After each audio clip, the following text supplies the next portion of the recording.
2시간 전에 마감한 트레이더가 생생하게 전하는 글로벌 마켓 리뷰 델타원입니다. 우리 시장은 미국 CPI 발표를 앞두고 지루한 양매도장이 진행되다가 오후에 눌림이 있었는데요. 해외 시장은 정반대로 나스닥 중심이 숏 스퀴즈가 있었습니다. 하지만 유럽 증시는 해외 시장 관계없이 그대로 밀려서 끝났습니다. 애널리스트들은 이 CPI가 4.9%, 그러니까 5% 이하로 나왔다는 것에 대해서 주목하고 있지만 트레이딩하는 입장에서는 저는 CPI 결과에 관계없이 변동성 매도가 시장을 지배한 하루였다. 즉 이벤트가 끝났으니까 옵션 매도 들어갔다. 이렇게 보고 있어요. 자, 시장 어떻게 보고 있는지, 대응 전략은 무엇인지 등을 이야기하겠습니다. 먼저 아시아 세션 갑니다. 우리 시장은 약 보합 출발 후 외국인들이 10분 동안 선물을 2천억 넘게 매도하면서 눌린 듯 했어요. 그러나 아래쪽으로 시세를 내기 위해서는 풋옵션 미결제 약정을 환매하려는 그런 환매 요구가 있어야죠. 근데 그러기엔 또 매도의 힘이 약했습니다. 정반대로 현물은 또 조심스럽게 매수가 들어왔어요. 그래서 하루 종일 최소한 오전장만큼은 지루한 328선 횡보가 이어졌습니다. 하지만 오후장 들어서 본격적인 시간가치 감소에 시달리면서 지수는 레벨 다운을 시작했고요. 오후 들어서 외국인들이 다시 선물 매도를 줄창 늘리기 시작하자 오후 2시 25분부터 시장이 스탑로스가 나오게 됩니다. 결국 이번 주 월요일에 갭 상승시킨 것을 모두 반납하는 하락이 나와버리고 말았는데요. 외국인들은 오후 1시부터 2시 45분까지 무려 6천억이나 선물을 매도해서 지수를 눌러버렸습니다. 이후에 약간의 기술적 반등이 나오면서 지수는 326.5선으로 마감을 했지만 양 옵션 프리미엄은 완전히 녹아내렸고 지수는 여전히 327이나 325이 좁은 박스 안에서 만기를 맞이할 가능성이 높은 채 마감하게 됐습니다. 기관이 옵션 매도는 만기주도 앞지 않게 소극적인 플레이가 느껴졌는데요. 당일 외가격 거래량이 행사가별로 35만 계약 내외의 낮은 수치를 기록한 것도 그렇지만 장중 양매도 수량도 클래스별로 3만 계약을 넘기지 않았어요.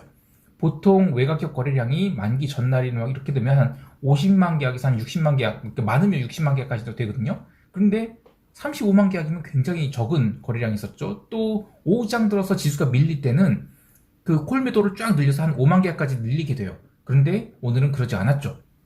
그래서 시장은 급락도 급등도 없는 점진적인 조정이 진행 중임을 확인시켜줬어요.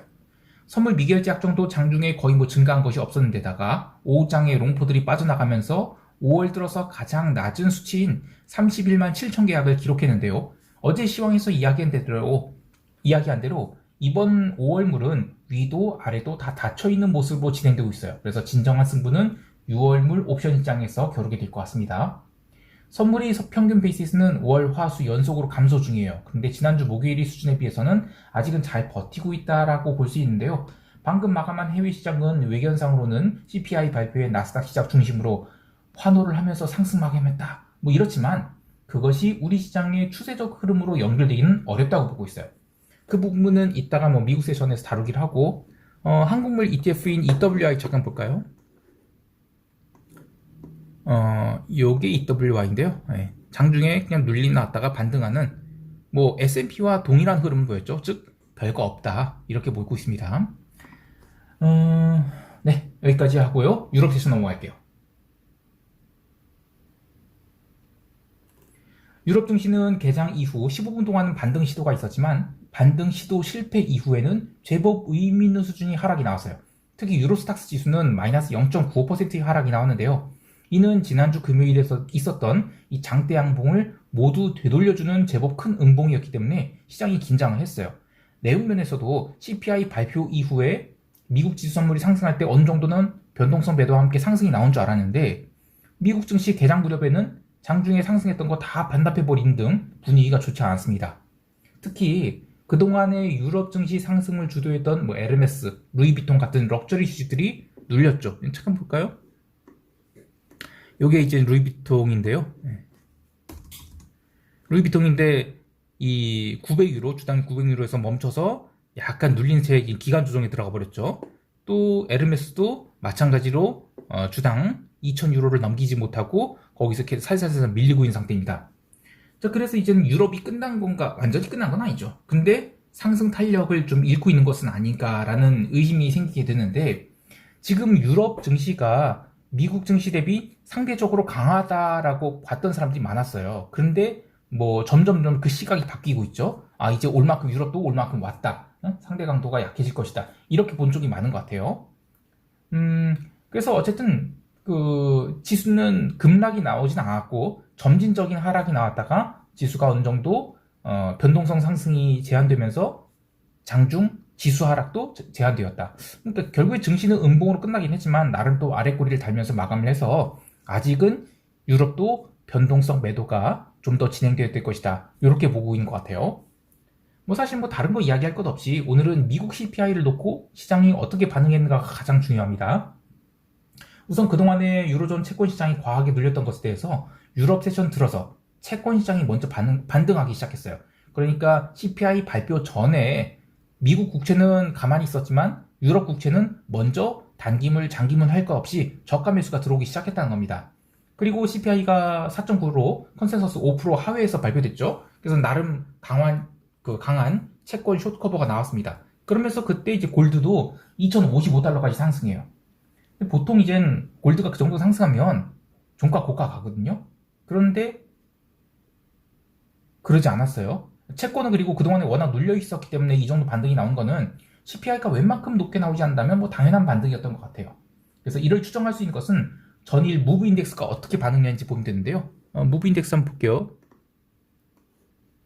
이게 이제 채권 변동성 지수인 무브 인덱스인데 보통 이 4월에 이젠 채권 시장이 그 강세를 보일 때 변동성이 올랐어요. 채권 변동성이. 그리고 채권 시장이 빠지게 되면 변동성이 죽습니다. 이런 게 이제 최근의 흐름이었어요. 그런데 이제 어제 같은 경우에는 채권 시장이 반등했는데 채권 변동성 지수는 125포인트로 많이 줄었습니다. 그래서 이게 지금 벌써 5월 들어서 가장 낮은 수치까지 빠졌거든요. 즉 점점 채권 시장은 현재의 금리 수준을 좀 받아들이고 있다 이렇게 보고 있는 것 같아요. 반면에 골드는 2,055달러까지 상승했다가 30분 동안 상승한 거를 다 되돌려줬거든요. 장중에 그리고 좀처럼 반등을 주지 못하고 계속된 차익 실현 매도로 결국에 골드가 윗골이 달린 음봉으로 마감하게 되는데요. 이는 채권 시장이 지난 3거래일 동안 연속된 음봉을 주면서 눌렸다가 오늘 양봉으로 반등을 준 것과는 달리 골드는 이틀 전부터 조심스럽게 양봉이 나오고 있었어요. 그래서 CPI에 대해서 미리 골드는 매수 베팅이 들어와 있었다 이렇게 보고 있습니다. 그래서 오늘은 차익 실현이 나왔다 이렇게 보는데요.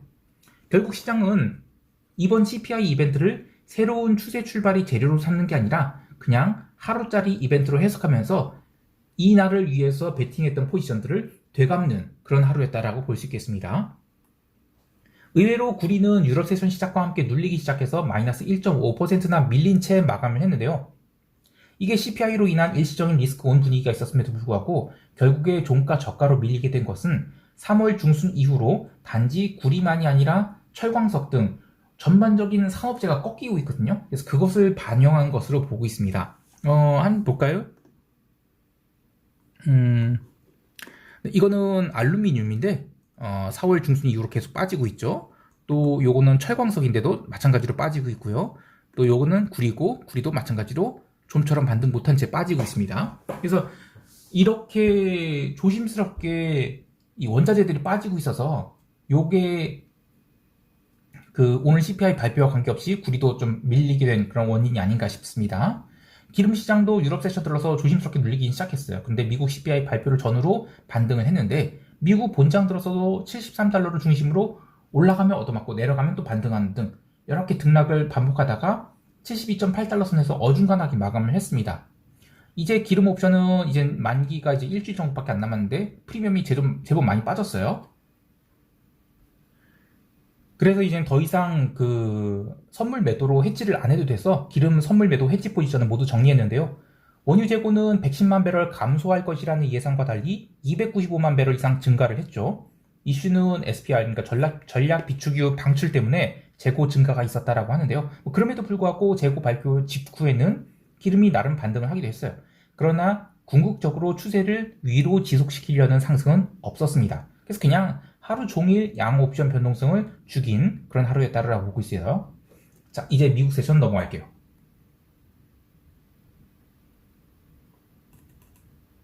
미국 지수 선물은 유럽 증시가 초반에 눌릴 때 나스닥 중심으로 함께 눌렸는데요. 하지만 CPI 발표와 함께 분위기가 좀 달라졌죠. 나스닥 선물은 개장 전에 월중 신고가를 갱신했고요. 이후 다우지수와 러셀이 점점 눌림에도 불구하고 나스닥은 오전 장만큼은 대단히 강했습니다. 하지만 유럽 증시는 CPI 발표 이후의 상승분을 모두 토해낸 채 마감했고요.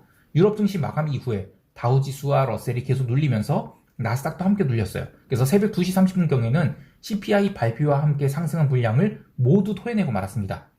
자, 그런데 이때 미심적인 부분이 있었어요. 그것은 변동성 고평가가 여전했다는 것입니다.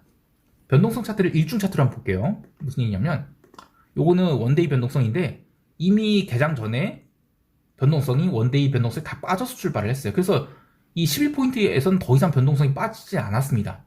그리고 지수가 내려갈 때는 변동성이 다시 살아나기도 했죠. 물론 어제 살아난 거 이거는 이제 그 CPI에 대한 베팅이었으니까 그 옵션이 살아난 거고 그 베팅이 해소되니까 장중에 이런 등락이 있어도 실제로 시장이 하락한 것은 그 당일 변동성에는 별로 영향을 미치지 못했다. 그렇게 보는 것이고요. 그런데 장기 변동성은 더 달랐어요. 장기 변동성은 장 초반에 너무 눌렸다고 생각된 건지 변동성 매수가 꾸준히 들어왔고요. 그러니까 지수 등락 관계없이 변동성 매수가 있었다는 것입니다. 그리고 나서 이 직전 변동성 고점에 도달하니까 이때 이 변동성 선물이 여전히 고평가 상태였죠. 그래서 그 고평가를 견디지 못하고 다시 두드려 맞은 거예요. 자, 그래서 이제 시장 흐름을 보면 그냥 여전히 변동성 고평가가 여전하다. 응? 그래서 그것 때문에 시장은 당장은 하락이 안 나오겠다. 응?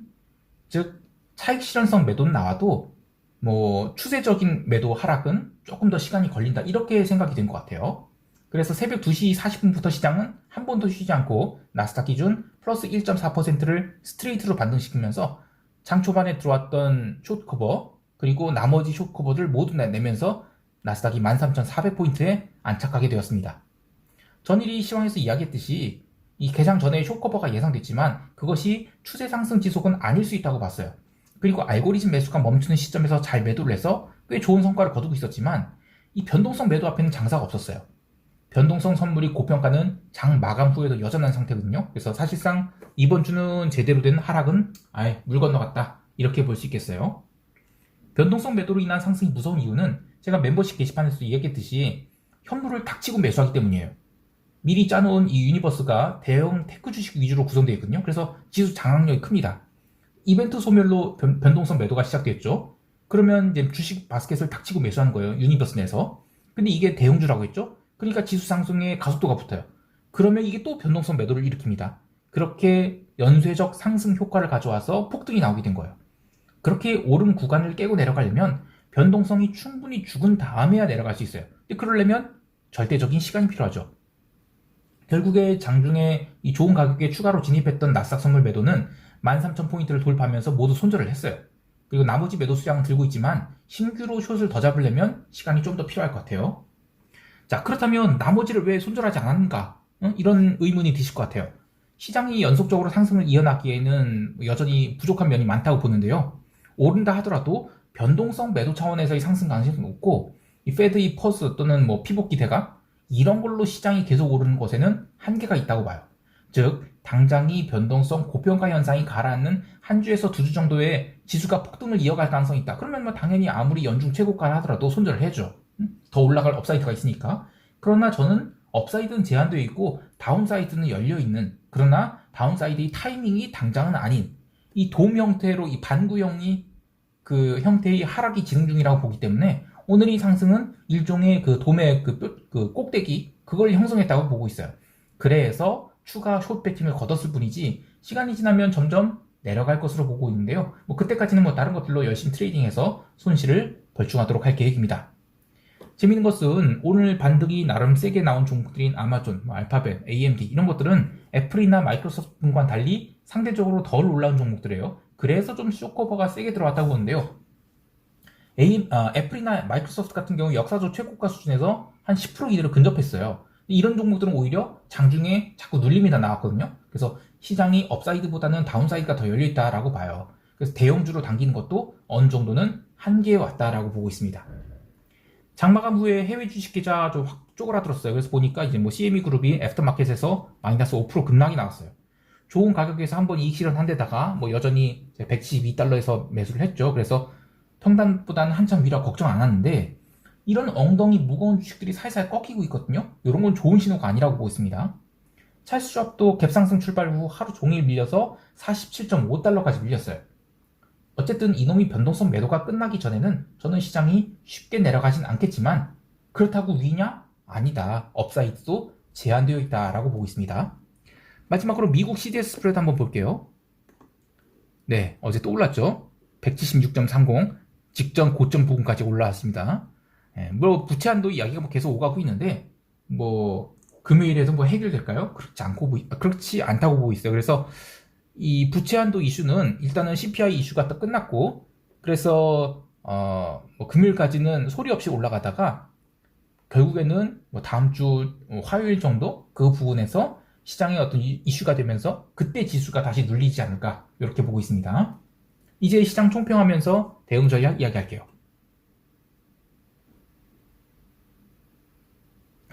우리 증시는 갭 상승도 제한적이고 또 갭 다운도 제한적으로 나오는 굉장히 소극적인 그런 장이 될 것 같아요. 다만 327을 양광시키느냐 325를 양광시키느냐에 따라서 옵션 프리미엄이 극적으로 움직일 가능성이 큽니다. 그러니까 장중에 콜옵션을 막 눌렀다가 이게 뭐 갑자기 튈 수도 있고요. 또 콜옵션이 뭐 처음부터 좀 출발을 세게 해갖고 따블라서 한동안 개기고 있다 하더라도 꺾이기 시작하면 또 순식간에 반토막 또 반이 반토막 이렇게 나면서 풋옵션이 장중에 한해서는 뭐 저가 대비 더블도 날 수 있어 보이는데 하지만 종가상으로 보면 결국에는 양매도장이 될 것 같아요. 시장은 위도 아래도 모두 막혀 있어서 종합주가지수 2500선을 지켜내는 것만으로도 시장이 만족할 것 같은데요. 이렇게 옵션 만기 결제가 특정 행사가에 맞추어지는 이른바 핀 리스크의 발생 가능성이 어느 월물보다도 높은 상황입니다. 이벤트도 끝났고 또 위아래 양옵션 매수 비결작도 과하게 쌓여있기 때문인데요. 어제 시장이 오후장에 눌릴 때 선물 매도분 5계약 모두 청산했어요. 그리고 콜옵션 매도분도 30계약은 청산해서 어느 정도 포지션을 조정하는데 여유가 있는 편이지만 목요일은 차월물 포지션을 따로 진입하지 않고 현재의 차월물 양매도를 그대로 두면서 세타 효과를 하루 더 누릴 생각입니다. 다만 이 오후장 들어서 차월물이 옵션 변동성이 과도하게 빠진다. 그러면 클래스별 옵션 매도 수량을 20계약에서 40계약씩 양쪽 다 줄일 생각인데요. 어제 영상에서 언급했듯이 6월물은 쿼드러플 만기예요. 그리고 옵션 미결도 부족한 상태죠. 프리미엄도 낮아요. 그러면 감마가 살아나기에 딱 좋은 상황이죠. 그래서 양매도를 좀 미리 줄여놓으려는 것입니다. 시장 방향성은 미국 증시와 마찬가지로 위쪽은 막혀있고 아래쪽은 열려있다고 보지만 아래쪽은 급락이 아니라 점진적인 조정이 나올 것 같아요. 물론 만기 당일은 뭐 마켓 메이커들 마음대로 되겠죠. 해외 시장에 대해서는 기름 옵션 양매도 유지 중입니다. 그리고 하방 해지는 모두 풀었습니다. 나스닥 선물 매도 기본 수량 유지 중이고요. 오늘 장중에 나스닥 매도한 것은 모두 손절했습니다. 비단 증시뿐만 아니라 상품이나 채권이나 통화시장 모두 지금 저변동성 국면으로 진입하는 것 같아요. 그래서 템포를 좀 조절할 생각입니다. CPI에 대한 대부분의 시장 반응은 이게 몇 프로 나왔느냐 뭐 이런 게 아니라 그냥 대부분 차익 실현이었어요. 그래서 이번 이벤트로 만들어진 고점과 저점, 상품별로 고점과 저점을 의미 있게 돌파하기 위해서는 저는 절대적인 시간이 필요할 것 같아요. 그래서 관망하는 것도 투자죠. 시세가 좀 더 숙성될 때까지 기다려 보겠습니다. 오늘 하루도 성공 투자하시길 바라고요. 이상 델타원이었습니다. 감사합니다.